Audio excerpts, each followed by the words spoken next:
this is a chapter 12, Alkanes. In the first section, we will talk about alkanes. The learning objectives of this section are to state the definition of an alkane, to explain how alkanes are named, and to describe their properties. In this tutorial, we will be focusing on the first objective, which is the definition of an alkane. Alkanes are saturated hydrocarbons. The term saturated hydrocarbons means that they contain only carbon-carbon single bonds and carbon-hydrogen single bonds. So we will have two elements only, carbon and hydrogen, and the bonds will be single bonds only. Because alkanes are saturated hydrocarbons, they are among the least reactive organic compounds.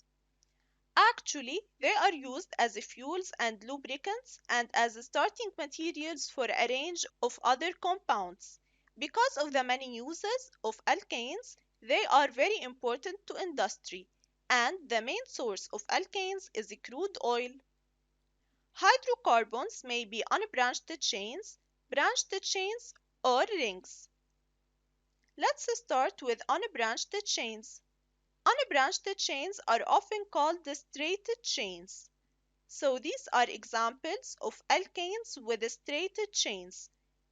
The general formula of the unbranched chain is CnH2n plus 2.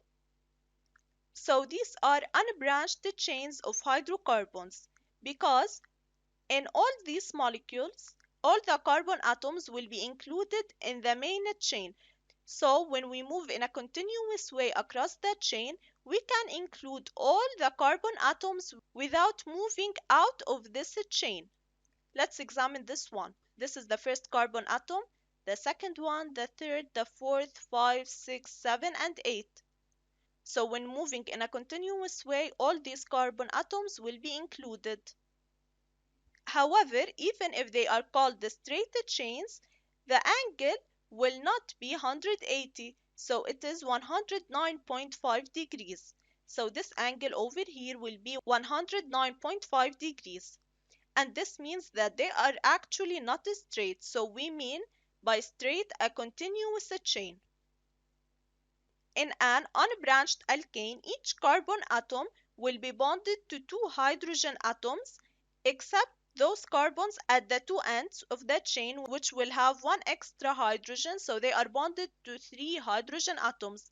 So if we examine this chain, for example, we will notice that each one of these inner carbon atoms is bonded to two carbon atoms and two hydrogen atoms. So for example, this inner carbon atom is bonded to two hydrogen atoms and two carbon atoms, whereas the carbon atoms at both ends of the chain are bonded to three hydrogen atoms and one carbon atom only. This is the displayed formula of pentane. This is the skeletal one, and the structural formula is CH3, CH2, CH2, CH2, CH3.